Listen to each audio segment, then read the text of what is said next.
Hello students, a very good morning. So students, in last class we have started our chapter system of particles and rotational motion, and in the case of system of particles, as you have seen, we are now discussing about the rigid bodies that have definite shape and mass, and for them we have defined a concept to understand their motion, that is concept of center of mass. So how can we locate center of mass? We have discussed already that in last class. So for today, let's discuss motion of the center of mass now. Means whenever the body will move, then as we are not going to study the individual motion of every particle through which the body is consist of. We are going to see the motion of center of mass. Then how can we understand its motion? So as we know, the location of the center of mass, that is given by the formula. Suppose m is the mass of center of mass, r is position vector. So it is related by its constituents by this formula, as this one we have derived in last class already. So suppose the system is composed of n particles. So for that, n particles have different masses, they have different position vectors. So the center of mass is given by this formula. Now the next one here, if you will assume that these masses m1, m2, mn and the total mass m do not change with time, that is absolute with time, and then we can differentiate both sides these with respect to t now. So for as mass is now constant, so we can differentiate this equation with respect to t, and m can taken as the constant because it's not changing with time. So here on both sides, if you will just differentiate this with respect to t, so here it will be ddt of r, and this side differentiation that will be imposed on this whole summation, and we know the rule for the differentiation, that differentiation, if we are taking the differentiation of summation, then it is equal to differentiation summation of differentiation of individual particles. So individual points are this one, their differentiation will be now this, because m1 is constant, m2 is also constant, so this is dr2 upon dt. Similarly m3 dr3 upon dt, and last one is mn drn by dt. So this is now the differentiation of this whole formula. Now we know the rate of change of displacement or position vector is velocity. So it means we can write now this is m, this is b. Suppose I am giving the name it bcm, that is the velocity of center of mass. This is now equal to m1, the velocity of one particle, first particle that has mass m1, that has v1 velocity. The second particle that has now v2 velocity, the third that has v3 velocity, and so on. The last one that has vn velocity.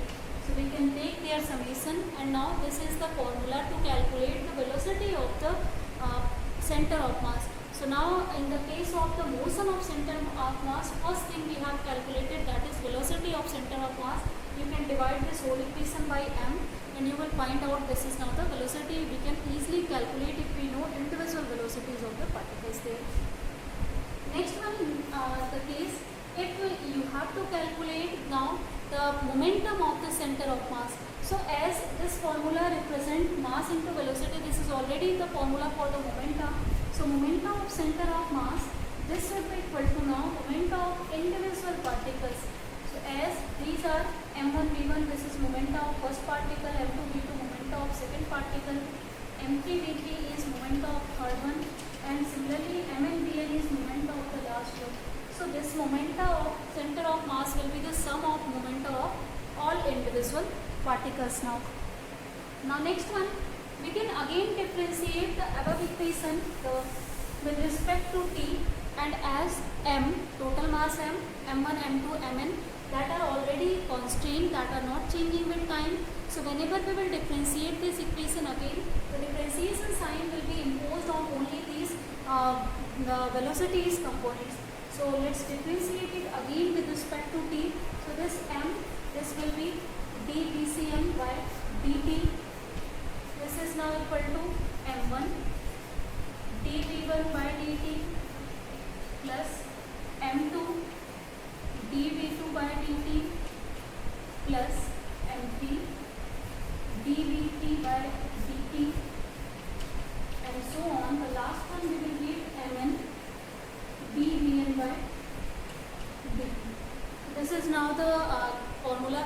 observed after the solution. Now as we know, the rate of change of this velocity is known as acceleration. So you can write in the place of this one, the acceleration through which the center of mass is moving, ACM. This is through which the center of mass is moving. And now in the place of the rate of change of velocity V1, that is the acceleration in first particle that is generated due to the application of some force, and that is A1. Similarly, in the second dV2 by dt, it is A2. For ddt by dt, it is now A3. And the last one, this will be An. So this is now the formula to calculate the acceleration of the particle. This is to calculate velocity of the particle. Now we have information about acceleration and velocity. We have calculated already the momentum. Now we can calculate the force that is applying on the center of mass to move it, or the system to move it. So that force, as we can use now the Newton's second law of motion. According to that, MA, this is now the force applying on the system. So this is the force on center of mass. The force on center of mass is equal to now M1A1, this is force on the first particle, M2A2, first force on the second particle, M3A3, force on the third particle, similarly MNAN, force on the nth particle. So it means that the center of mass on that, the net force due to all individual particles will apply here. So if on all particles individually some of the forces are working, then their net force will be acting on, will act on the center of mass. So you can see by these formulas, center of mass is that point that is just considering all of the points, all of the constituent particles of it. It is just consisting already the motion of all individual particles. From here you can see it is consisting the acceleration of all individual particles. Mean that we can replace easily our whole of the system of n particles into one particle system by the concept of center of mass, and this through these rules we can understand and we can easily find out, or we can formulate, we can calculate the values for the motion of the center of mass. So I think these formulas are now clear to you. Now the next one.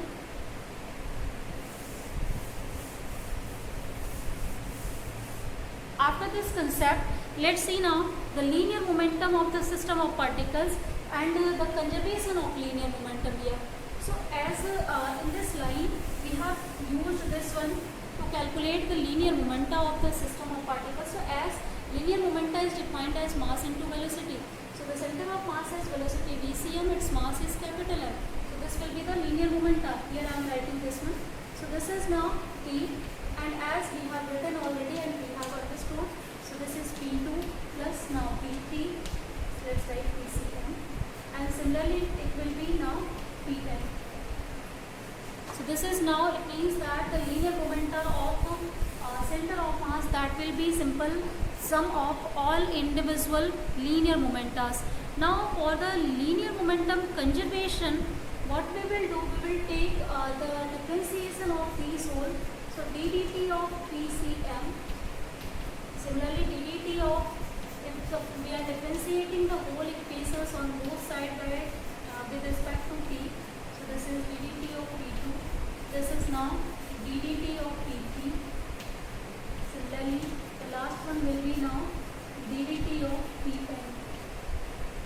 And now, as if for the linear momenta conservation, we know that whenever the force on or net force applying on any particle, that is zero, that time linear momenta is conserved. Means if there is no external force that is working on the system, then that time linear momenta of the system is always conserved. Means if the body is in rest condition, it will continue to be in rest. If body is in motion condition, it will continue to be in motion. So it will not change its state. So that state maintenance conservation is known as linear momentum conservation. So this is now, if the net force you will see, so this is the net force just now we have discussed, means the net force is acting on the center of mass. If this will become zero, it means that now this equation, if this will become zero, then that time this PCM, this will be constant, but it is not necessary that the all individual particle and their momenta that should be 0 also, because if we are obtaining here 0, so it is possible that the linear momenta and their differentiation will have different direction and they are going to cancel out each other. So it means that it is not implying if center of mass is following linear momentum conservation, then all individual particles should have to do that also, but they don't have to do, they may or they may not, exactly.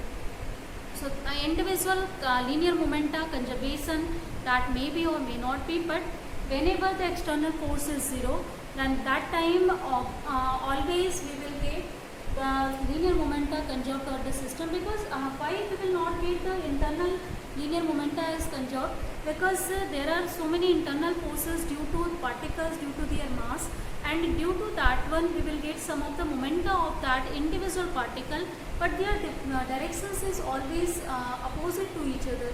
So they will have magnitude, but the direction is opposite, that's why they will cancel out each other and the net force will be 0 and linear momenta will be conserved, but individual momenta is not conserved. Now let's see next one, some examples of the center of mass. So like for example, if we have the first example, as we know the sun, earth is moving around the sun, moon is moving revolving around the earth. So for this system, if suppose this is sun now, earth is revolving around this one. So if earth is revolving in some of the elliptical path, also makes it elliptical, just a second.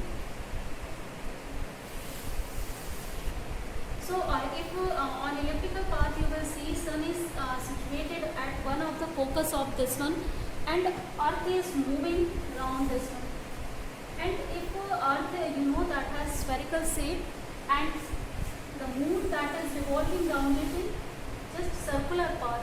So it means that for the moon, the earth's center is behaving just as the center of mass, means we can consider whole of the mass of the earth that is concentrated at center, and we can study the motion of the earth by simply taking the motion of center of mass, motion of this point that is revolving all around this one, or similarly we can take the moon that's mass that is concentrated at its center, and due to that one we can consider a point mass that is moving around this one. So this whole of the theory that will be now easy for us to apply, like Kepler's law we have understood, Newton's gravitational law. In all that we are first of all putting the conditions to see the object as the point object, because all of the celestial objects that are or all of the you can say macroscopic objects that are very bigger in shape and size, but still we are neglecting their shape and size. That's why we are defining a new concept of center of mass to study them properly. Similarly, if any electron that is revolving around the nucleus, so for their study, as in nucleus, number of protons and neutrons are there, and their masses are already near about 10 to the power 4 times greater than the mass of electron. But still, we are taking the center of nucleus as the key point, and we are calculating the force between nucleus and the electron. So that time again we are using the concept of center of mass. Similarly, the example of angle I have given to you. Similarly, we are studying the projectile motion. There also we are just neglecting, you can say we are just converting our problem into the center of mass, and we are taking that one of the center of mass, one point that is moving, and that is doing projectile motion. Now after this, let's start our the next topic.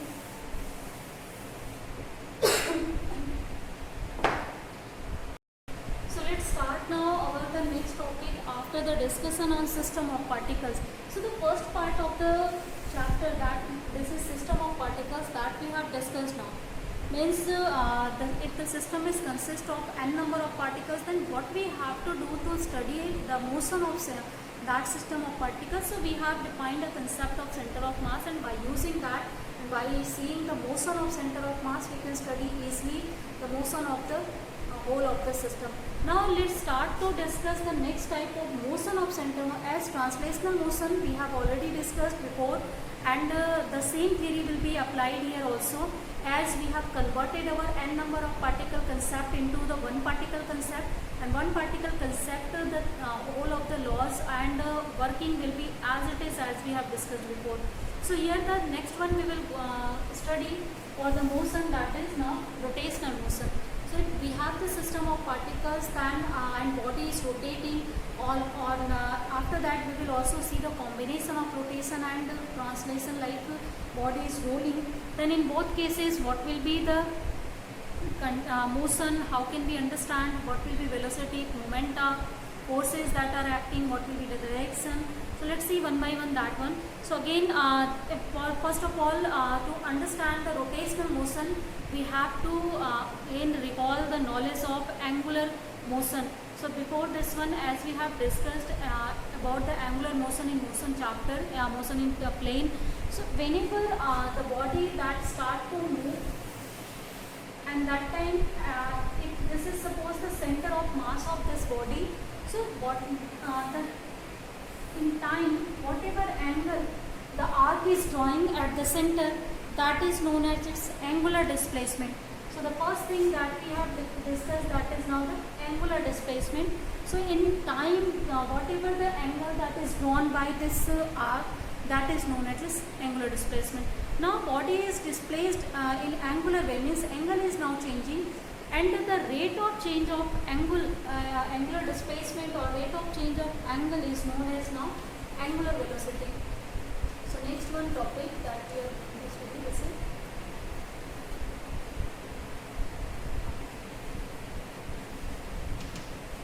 Rotating bodies and their motions. So omega is equal to now here d theta by dt. So omega this is now angular velocity, and angular velocity is defined as rate of change of displacement, angular displacement now.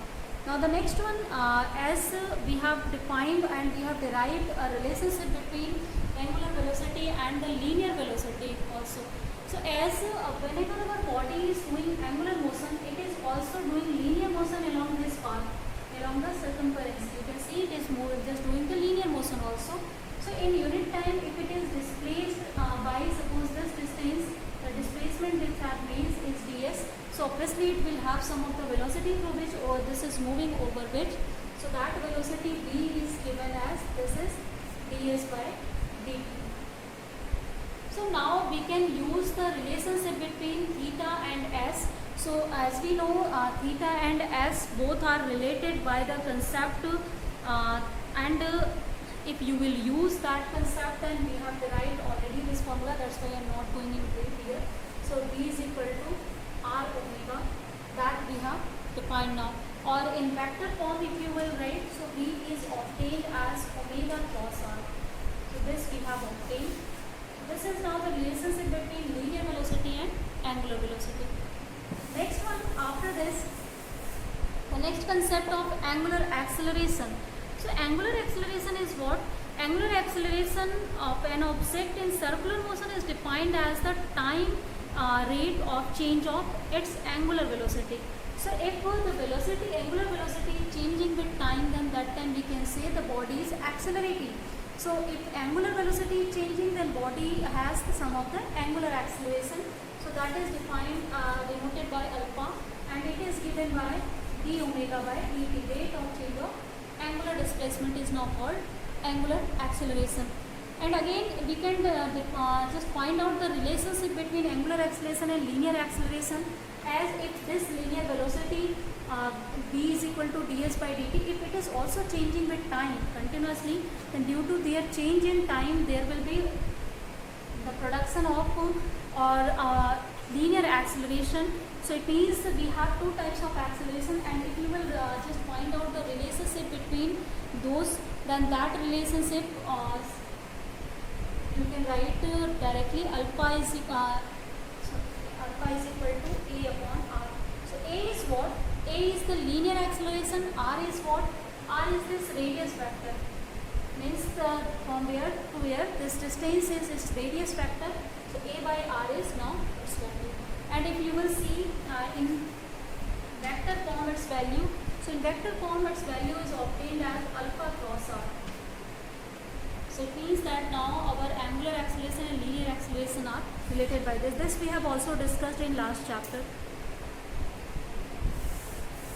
Now let's see the one very important property now that is very necessary for the rotating motion. Just like in the case of translatory motion, we have seen always a force that is needed to change the position of or state of any body. Means if the body that is continuing its state, we have to change state, then we have to apply some of the force on that. So it means to apply the force, we need to apply, change the motion, we need to apply a force there. So for linear motion, as we were applying this some of the force in particular direction, similarly if the body is going to do some of the rotational motion, circular motion, you can both, circular motion is also a type of rotational motion. So circular motion or rotational motion, if the body is performing this one, then for that it also need a force, and that time the force that it is needed, that is known as torque. Means here in this case we need the pair of force, not a single force. Whenever there will be the pair of force that is acting at some distance and also they are acting in opposite direction, then that time they try to rotate the body. So here let's see the concept of torque now, or the concept of moment of force.